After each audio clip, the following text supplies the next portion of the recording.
আসসালামু আলাইকুম। সবাই কেমন আছেন? আশা করছি সবাই ভালো আছেন। দেশে বা দেশের বাইরে যে যেখান থেকে আমার আজকের ব্লগটি দেখছেন, আপনাদের সবাইকে বাংলাদেশি মম ইন ইউএসএ চ্যানেলে স্বাগত জানাই।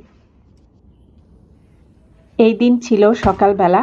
সকালই বাগানে চলে এসেছি। আর বাগানে দেখুন শুরুতেই দেখতে পাচ্ছেন এত ফুল। মানে আমার বাগানে এখন গোলাপ ফুলের ছড়াছড়ি বলা চলে। এখন তো সামার টাইম শুরু হয়ে গেছে। আর সেই সাথে বাইরের ওয়েদারটাও ছিল খুবই সুন্দর। এই যে দেখুন গাছে নতুন পাতা বের হয়ে একদম জঙ্গলটা ভরে গিয়েছে। আর শীত আসলে তো একদম রুক্ষ গাছগুলো দাঁড়িয়ে থাকে, কোনো পাতা থাকে না।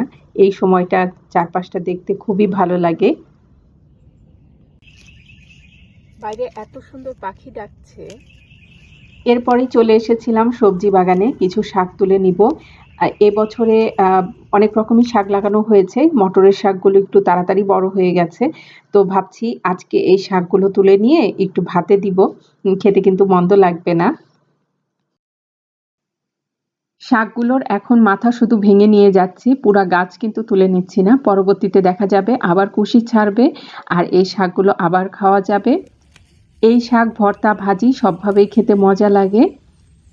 যখন এই শাকগুলো তুলতে বসি মনে হয় শাক শুধু তুলতেই থাকি। এখানে আমার ঝুড়ি ছোট হয়ে গেছে। আমি ভেবেছিলাম যে এতেই হয়ে যাবে, কিন্তু তুলতে তুলতে কিন্তু অনেক শাক হয়ে গেছে। এখনো হাতের মধ্যে এতগুলো আছে, তো নিয়ে যাই এগুলো ঘরে। শাকগুলো তোলা শেষ করে ঘরে চলে এসেছি আর দেখতেই পাচ্ছেন কতগুলো শাক হয়েছে। এগুলোকে এখন বেছে টেছে নিব, ধুয়ে টুয়ে একদম ভাতের উপরে দিয়ে দিব, যেগুলো আর রেকর্ড করা হয়নি। তো এখন সেই শাকগুলোকে দেখাচ্ছি, দেখুন কি সুন্দর সেদ্ধ হয়ে গেছে। আমি ভাতের উপরে দিয়ে দিয়েছিলাম। পেঁয়াজ আর কাঁচামরিচ দিয়ে শাকগুলোকে ভর্তা বানিয়ে নিয়েছিলাম পরবর্তীতে। তো দুপুরের আয়োজনে ছিল সেই শাক ভর্তা, চিংড়ি মাছ দিয়ে পাতাকপি ভাজি, আর একটা বিশেষ একটা বড়া বানিয়েছিলাম, যেটা আগে কখনোই বানাই নাই, এই প্রথমবার বানিয়েছিলাম। ধনিয়া পাতা আর পুদিনা পাতা দিয়ে এই বড়াটা বানিয়েছিলাম, সাথে মুরগি একটু ঝোলঝোল করে রান্না করেছিলাম। এই সাথে ছিল গরম গরম ভাত। এরপরে খাওয়া দাওয়া সেরে আমরা বের হয়ে গিয়েছিলাম বাজার করতে।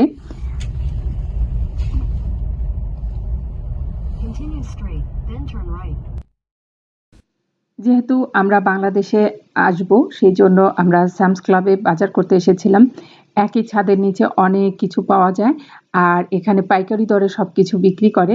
তো আপনারা যখন এরকম দেশে যাবেন বা বেশি পরিমাণে কোনো জিনিস কেনা হয় সেই সময় কিন্তু এই বাজারটা একদম সেরা বাজার বলা চলে, সামস ক্লাব বা কস্টকোতে। আর এই ২ টা জায়গায় যখন আপনি পাইকারি দরে জিনিসপত্র কেনাকাটা করতে আসবেন, সেই সময় অবশ্যই আপনার একটা মেম্বারশিপ কার্ড বানিয়ে নিতে হবে। এই দোকানগুলো কিন্তু অনেক বড় হয়। তো একটু ঘুরে ফিরে দেখে শুনে কেনাকাটাটাই আমার কাছে মনে হয় একটু ধৈর্যের ব্যাপার। তো এখানে এই যে ব্যাগগুলো দেখছিলাম বেশ ভালো লাগছিল। লাঞ্চ ব্যাগ ছিল এগুলো। আমি এরকম লাঞ্চ ব্যাগ আগে দেখি নাই। এমনি অন্যান্য লাঞ্চ ব্যাগগুলো দেখেছি, কিন্তু এটা দেখে মনে হচ্ছিল যে আমরা যে পার্সগুলো ব্যবহার করি সেরকমটা ছিল।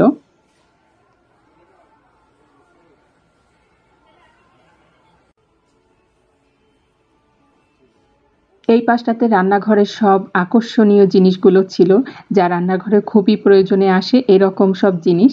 তো দেখে আমি মনে হচ্ছিল এটা নিই তো সেটা নিই। যেহেতু এখন দেশে যাব কোনো কিছুই নেওয়া হয়নি। আর এখানে আমার কাছে মনে হলো আ রেগুলার বাজারের থেকে এখানে একটু রিজনেবল প্রাইস এ আছে। এদিকটাতে দেখুন এত অর্কিড রেখেছে আর এই কালারগুলো এত সুন্দর ছিল আর ফুলগুলোও খুব সুন্দর ছিল। যেহেতু এখন থাকবো না যার কারণে আর এই গাছগুলো নেওয়া হয়নি, না হলে একটা অর্কিড গাছ নিয়েই নিতাম। তো এই পাশটাতে ছিল কার্পেটের সেকশন। আমি আপনাদেরকে একটু ঘুরিয়ে ফিরিয়ে দেখাচ্ছি যে আসলে কি পাওয়া যায়। এই কার্পেটগুলো দেখুন মেন ডোরের সামনে বলুন বা রান্নাঘরে বা এরকম ছোটখাটো জায়গায় কিন্তু এই কার্পেটগুলো দিলে ভালোই লাগে, এবং কার্পেটগুলো বেশ কম দামেই এখানে ছিল। তো এখন চলে এসেছি আরেকটা সেকশনে। এখন যে সেকশনটাতে আছি এটা লিকুইড ডিটারজেন্টের সেকশন। এখানে কাপড় ধোয়ার সবকিছু পেয়ে যাবেন। আর এই জিনিসগুলো এই যেটা আমি এখন আপনাদেরকে দেখাচ্ছি, না, এটা এত বেশি এটা ভালো লাগলো কাপড় না। ধোয়ার সময় কিছুটা ছিটিয়ে দিলে কাপড় ধোয়ার পরে কাপড়ে খুব সুন্দর বাসনা আসে। এই পাশটাতে আছে ওয়ান টাইমের সকল প্রকারের জিনিস। আপনার টিস্যু থেকে শুরু করে প্লেট, গ্লাস সবকিছুই পেয়ে যাবেন।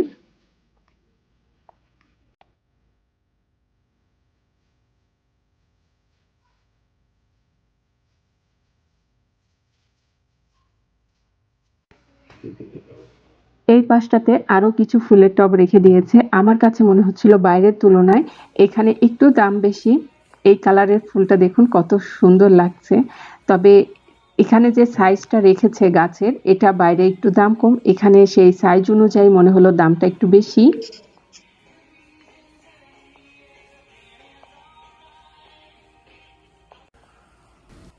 এই দোকানটা কিন্তু অনেক বড় আর অনেকক্ষণ ধরেই হাঁটতে হয়েছিল।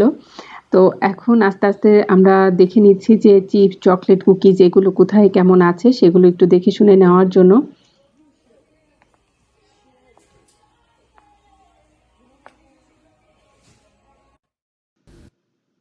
এই পাশটাতে রয়েছে কফির সমাহার। কত রকমের কফি আপনি চান, প্রায় মোটামুটি সব রকমের কফি এখানে পেয়ে যাবেন। তো এখানে ক্যান ফুড যেগুলো মানে ক্যানের যে মাছগুলো সেগুলো দেখছিলাম।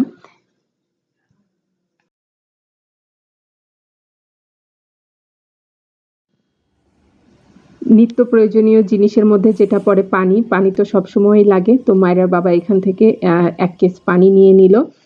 আর এই পাশটাতে যে দেখতে পাচ্ছেন এগুলো সবই ফ্রোজেন ফুড আইটেমস। এই পাশটাতে রয়েছে আমার পছন্দের সব ফ্রুটস বলা চলে। এই ব্লুবেরিটা আমার খেতে খুব ভালো লাগে। এত ভালো লাগে যে গাছও পর্যন্ত লাগিয়েছিলাম। কিন্তু গাছটা মরে গিয়েছে কারণ বরফের সময় ঘরের ভিতরে এনে রেখেছিলাম না, এইজন্য আরকি। তো এদিকটাতে রয়েছে এত স্ট্রবেরি। এখন তো এই স্ট্রবেরিরই সিজন। আর যেহেতু ১২ মাসই পাওয়া যায় কিন্তু একেক সিজনে দেখা যায় যে ফলগুলো একটু বেশি ফ্রেশ আর সুন্দর ভালো মতো পাওয়া যায়। এই পাশটাতে রয়েছে আদা, রসুন বা কাঁচা যে শাকসবজি সেই টাইপের জিনিস। এই যে তোমার এই সালাদের মরিচ নিই। এখন এসেছি ডিমের সেকশনটাতে। আর আমেরিকাতে তো ডিমের বাজারে আগুন চলছে। যে ডিম $10 কেনা হয়েছে এখন সেটা $25 যে ঠেকেছে। তো সব রকমেরই ডিমের এখানে দাম বেড়ে গিয়েছে।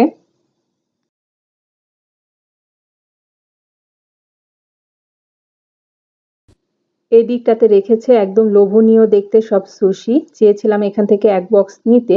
কিন্তু এখানে যে ingredients গুলো লিখে রেখেছে সেগুলো ঠিকমতো পড়া যাচ্ছিল না। যার কারণে আর পরবর্তীতে নেওয়া হয়নি যে কি আছে কি নাই তাই ভেবে। আমরা যেদিন কেনাকাটা করতে গিয়েছিলাম তার ১-২ দিন পরেই ছিল মাদার্স ডে। আর মাদার্স ডে উপলক্ষে দেখুন কত ফুল এনে রেখেছে। আর এত সুন্দর সব ফুল ছিল। আমি তো একটু ফুল প্রিয় মানুষ। ফুল যেখানে দেখি সেখানেই একটু আটকে যাই। এরকমটা আরকি। তো সেই মাদার্স ডে উপলক্ষে আবার দেখলাম এত ডেজার্ট বা মিষ্টান্ন যা বলা চলে সেগুলো বানিয়ে রেখে দিয়েছে। মাদার্স ডে উপলক্ষে লোভনীয় সব কেক বানিয়ে রেখেছিল। দেখুন একটা কেকের থেকে সুন্দর। মানে দেখেই লোভ লাগছিল।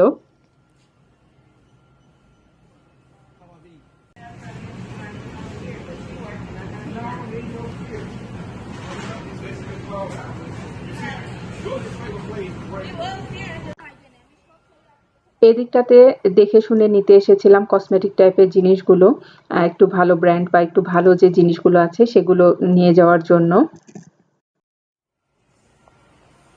এরপরেই চলে এসেছিলাম চিপস, চকলেট যে সেকশনগুলোতে আছে সেই সেকশনে। এটাতে আমরা একদম লাস্টের দিকটাতে এসেছিলাম একটু সময় নিয়ে দেখে শুনে নেওয়ার জন্য।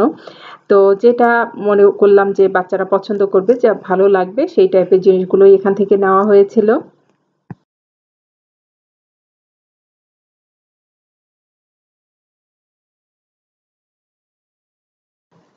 এদিকটাতে দেখলাম একদম বাচ্চাদের খেলার উপযোগী সামারে সেই টাইপের জিনিসগুলো রেখে দিয়েছে। মানে দেশে যাওয়া না হলে আমি সিওর যে মাইরা মারিয়া এখান থেকে অবশ্যই কিছু না কিছু নিয়ে নিত। অনেক কিছুই নেওয়া হয়েছে। এখন এগুলো চেক আউট করে নেওয়ার পালা। তো এখন আস্তে, আস্তে কাউন্টারের দিকে যাবো। আর ওখানে লম্বা লাইন ছিল। একটু সময় লাগছিল। আর এদিকটাতে দেখুন বাইরে বসার জন্য কি সুন্দর সব চেয়ার টেবিলগুলো রেখে দিয়েছে। তো আমাদের চেক আউট করা শেষ। এখন একটু এখানে খাবারের সেকশন আছে সেদিকটাতে এসেছি। যেহেতু সেই কোন বেলাতে এসেছিলাম, অনেকক্ষণ হাঁটাহাঁটি হয়েছে, অনেকটা সময় লেগেছিল। একটু খিদাও পেয়ে গিয়েছিল। এটা স্যামস ক্লাবেরই ফুড কোর্ট ছিল। আর এখানকার খাবারগুলো বেশ মজা ছিল। তো এখান থেকে আমরা যে খাবারগুলো পছন্দ ও করেছিলাম সেগুলোই অর্ডার দিয়ে দিয়েছিলাম। এখন পছন্দ অনুযায়ী যে যার মতো ড্রিংকস গুলো নিয়ে নিচ্ছিলাম।